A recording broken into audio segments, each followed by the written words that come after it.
En 1792, la Révolution française a déclenché un conflit européen qui allait durer une génération. Une lutte pour la maîtrise de l'Europe et du monde. Une compétition qui s'est déroulée sur terre et sur mer. Dans cette guerre d'alliances changeantes, la rivalité la plus durable fut celle entre la France et la Grande-Bretagne. La Grande-Bretagne ne pouvait pas défier la France sur terre. Mais en mer, c'était une autre affaire. La Royal Navy britannique était aussi dominante sur les vagues que Napoléon allait le prouver sur terre. Et à une époque où la Grande-Bretagne avait de nombreux commandants navals compétents, l'un d'eux se distinguait au-dessus des autres. Horatio Nelson. Audacieux, inspirant et brillant. Pour les Britanniques, il était devenu un héros national, une légende. Ce sont les histoires de ses plus grandes batailles. 1805, la courte paix entre la Grande-Bretagne et la France s'est effondrée, et les deux rivaux sont de nouveau en guerre. La Grande-Bretagne, la Russie et l'Autriche ont formé une nouvelle alliance, connue sous le nom de Troisième Coalition. Napoléon renouvelle l'alliance française avec l'Espagne.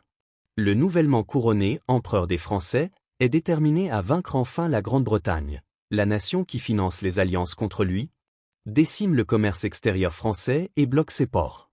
Il a rassemblé une importante force d'invasion sur la côte de la Manche.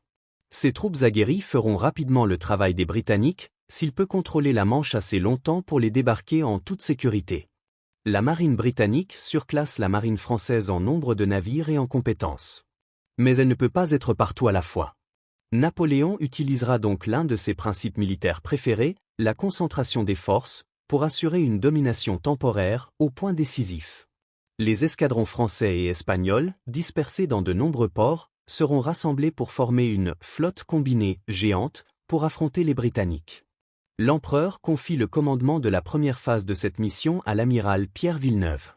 Villeneuve avait rejoint la marine en tant qu'officier stagiaire de 14 ans et avait servi pendant la guerre d'indépendance américaine. Partisan de la Révolution française, il fut l'un des rares officiers aristocratiques à rester au service de la marine et fut promu contre-amiral. En 1798, il commanda le Guillaume Tell, un navire de 80 canons, à la bataille du Nil. Il fut l'un des rares navires à échapper à ce désastre. Il fut plus tard capturé lorsque Malte tomba aux mains des Britanniques, mais fut libéré lorsque la paix fut déclarée. En 1804, le commandant de la flotte française de la Méditerranée meurt d'une crise cardiaque, et Villeneuve le remplace, avec le grade de vice-amiral. De tempérament, Villeneuve ne pouvait pas être plus différent de Nelson. En 1805, il écrit au ministre de la Marine « Vous voudrez bien vous rappeler que je n'ai pas demandé le commandement de cette escadre. De plus, j'ai toujours recherché une carrière pratique et utile, par opposition à une carrière remplie de gloire. » Le 30 mars 1805, suivant les ordres de l'empereur, l'amiral Villeneuve appareille de Toulon avec 11 vaisseaux de ligne. Glisse devant la force de blocus de Nelson, et rejoint 6 navires espagnols et un autre navire français, au large de Cadix.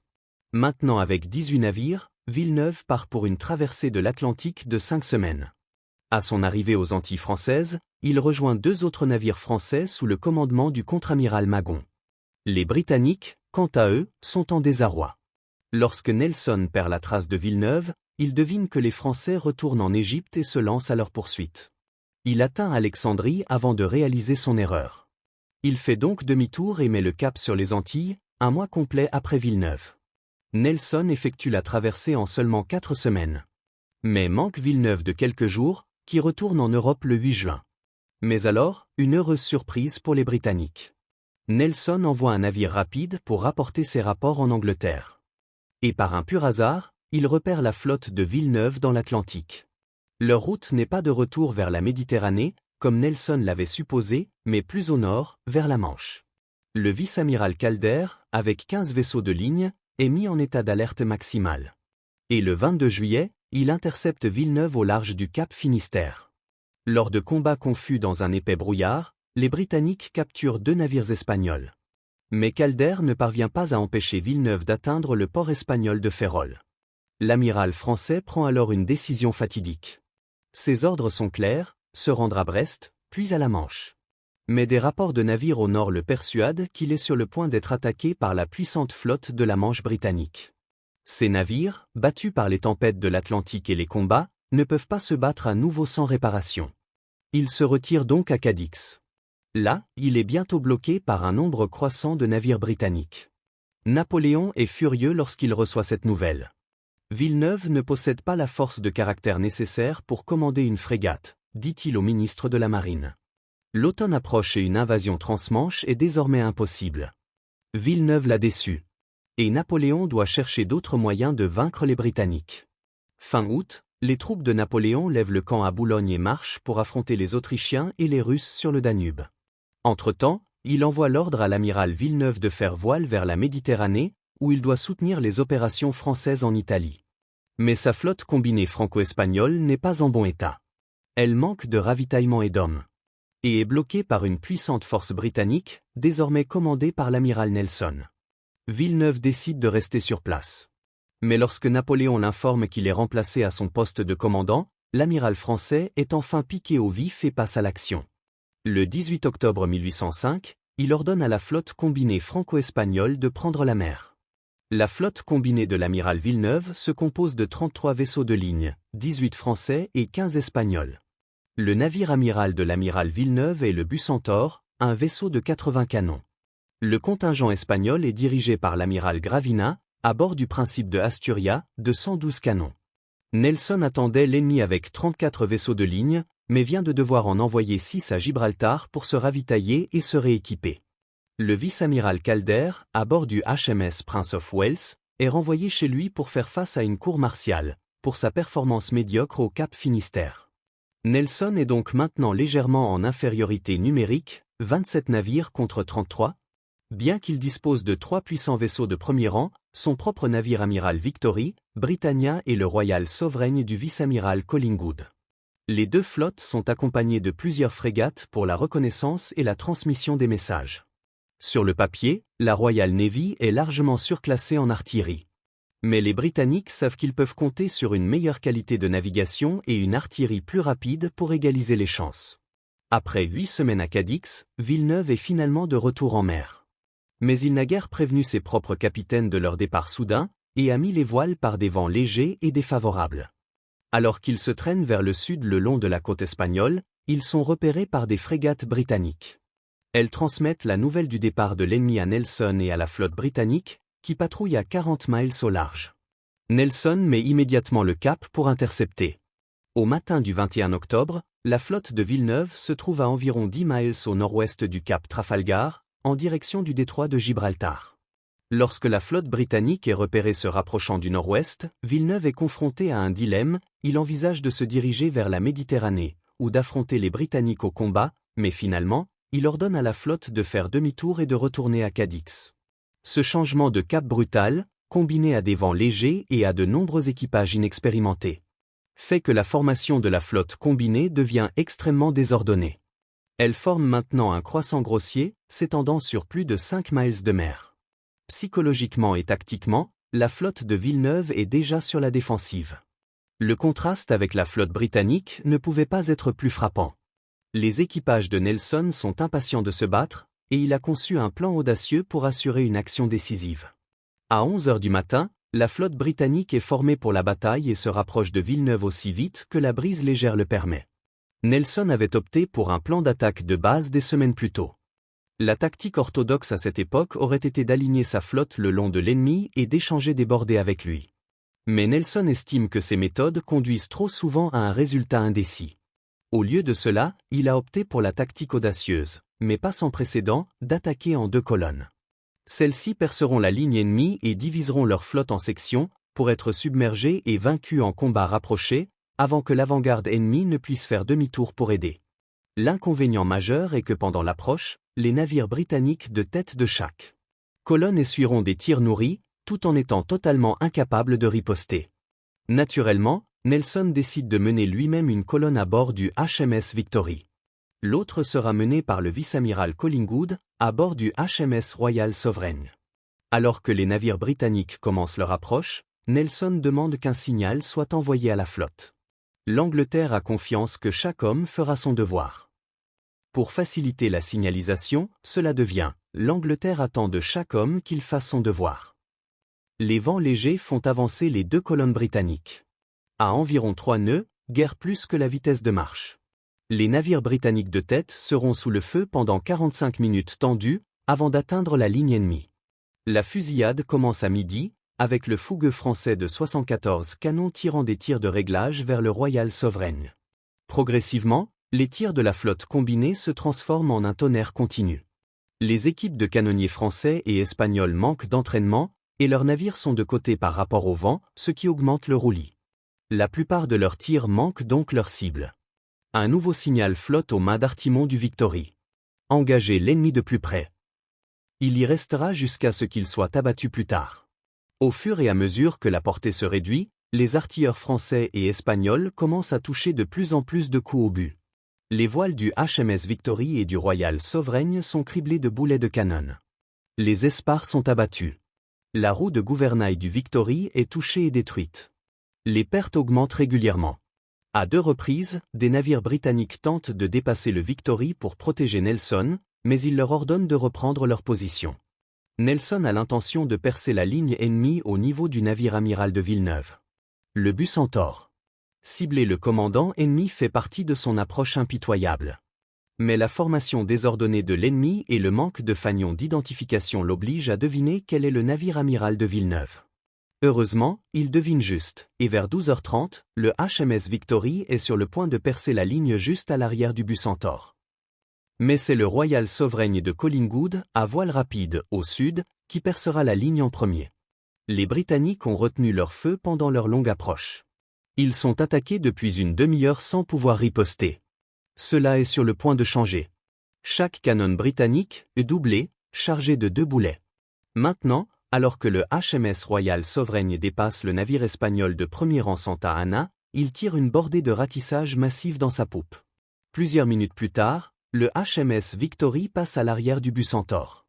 Il délivre une bordée dévastatrice qui paralyse le navire amiral de Villeneuve et tue ou blesse près de la moitié de son équipage.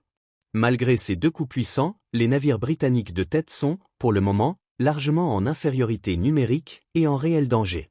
Le Royal Sovereign de Collingwood est sous le feu de toutes parts. Le deuxième navire de sa colonne, le HMS Belleille, a été complètement dématé. Le HMS Mars essuie également des tirs punitifs. Le HMS Victory s'est empêtré avec le Redoutable, qui a un fort contingent de marines français. Lors d'intenses combats rapprochés, l'avant-garde britannique isolée doit tenir bon jusqu'à ce que le reste de ses navires puisse se joindre à l'action. Après 20 minutes précaires, les navires britanniques arrivent, un par un, pour se joindre à la bataille.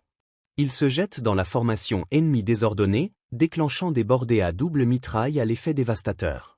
Le Victory reçoit maintenant le soutien indispensable du Téméraire. Au fur et à mesure que les navires britanniques successifs entrent dans la mêlée, une bagarre générale se déclenche. C'est exactement ce que Nelson veut, l'ennemi incapable de s'échapper, et pilonné à courte portée.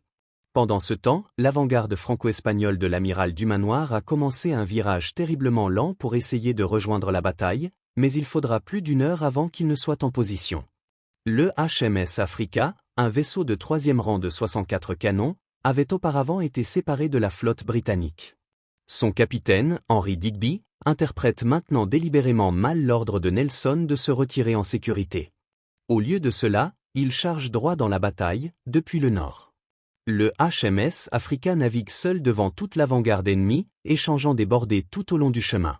Puis il rejoint l'attaque contre le géant Santissima Trinidad, de 136 canons. Victory et Redoutable sont maintenant enfermés dans un brutal match de cogne en combat rapproché. Les canons britanniques brisent la coque française en éclats, tandis que l'équipage du Redoutable se rassemble sur le pont pour monter à bord du Victory. À ce moment crucial, le HMS Téméraire apparaît sur le côté tribord du Redoutable et balaie son pont avec de la mitraille. Le groupe d'abordage français est fauché. Les 3 navires se retrouvent bloqués ensemble et dérivent vers un autre navire français, le Fougeot.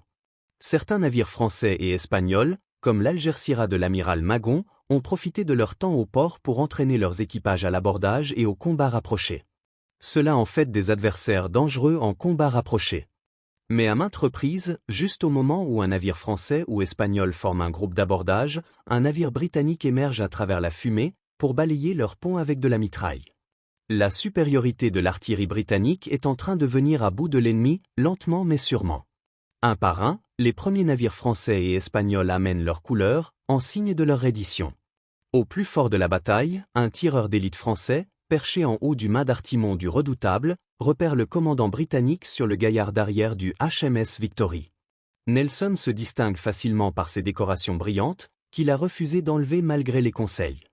Il est maintenant touché par une seule balle de mousquet, qui plonge dans son épaule et descend le long de sa colonne vertébrale. « Ils ont enfin réussi », s'exclame Nelson, « je suis mort ». Il est transporté en bas pour y recevoir des soins médicaux, où on lui apporte fréquemment des rapports sur l'avancement de la bataille. Cela fait maintenant 3 heures que la bataille a commencé. Au sud, le navire français de 74 canons Achille, sous le feu de plusieurs navires, a pris feu, tandis qu'au nord, l'avant-garde de Dumanoir est enfin en position pour rejoindre la bataille. Mais seul l'Intrépide lance une attaque déterminée. Les autres navires tirent quelques coups inefficaces à longue portée, puis s'éloignent, plutôt que d'engager les Britanniques en combat rapproché. Un équipage espagnol capturé, témoin de cette conduite, est tellement enragé qu'il propose d'ouvrir le feu sur ses prétendus alliés. Mais les navires français se dérobent bientôt hors de portée. Ils peuvent voir que la flotte de Villeneuve est battue. Plus d'une douzaine de navires français et espagnols se sont maintenant rendus. Ceux qui le peuvent s'échappent. La nouvelle parvient à Nelson, qui oscille entre la vie et la mort, sur le pont d'entrepont du HMS Victory. Il sait que la fin est proche. Il murmure à son vieil ami et camarade, le capitaine Hardy, « Prenez soin de ma chère Lady Hamilton, puis, embrassez-moi, Hardy. » Quelques instants passent. « Dieu merci, j'ai fait mon devoir », murmure Nelson, et meurt peu après. Vers 18 heures, à l'extrémité sud de la bataille, les incendies à bord de l'Achille atteignent son grand magasin à poudre. Le navire est anéanti dans une énorme explosion, qui tue instantanément la moitié de son équipage. Cet événement spectaculaire et sanglant s'avère être l'acte final d'une bataille qui a coûté 5000 vies. Et il est maintenant clair qu'il s'agit d'une victoire britannique totale et décisive. Sur les 33 navires français et espagnols sous le commandement de Villeneuve, 17 ont été capturés et un détruit. Et bien que plusieurs navires britanniques soient gravement endommagés, aucun n'a été perdu. Les pertes sont également unilatérales. L'amiral Villeneuve fait partie des milliers de prisonniers faits par les Britanniques. Il est autorisé à retourner en France, mais 6 mois plus tard, il est mort, par suicide ou meurtre, cela reste incertain. Le commandant espagnol, l'amiral Gravina, échappe à la bataille, mais meurt de ses blessures 6 mois plus tard.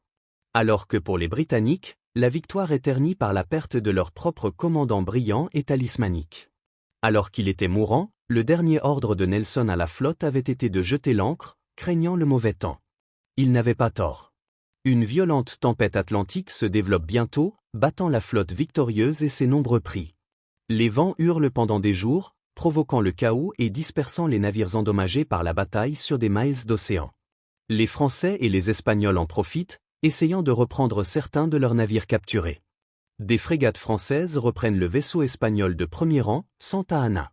4 équipages capturés se soulèvent contre leurs geôliers britanniques et reprennent leurs propres navires, mais 3 d'entre eux sont jetés à terre et détruits. Malgré d'immenses efforts, les Britanniques ne sauvent que 4 de leurs 17 prises capturées. Le reste est brûlé ou perdu à cause de la tempête, qui a probablement fait plus de victimes françaises et espagnoles que la bataille elle-même.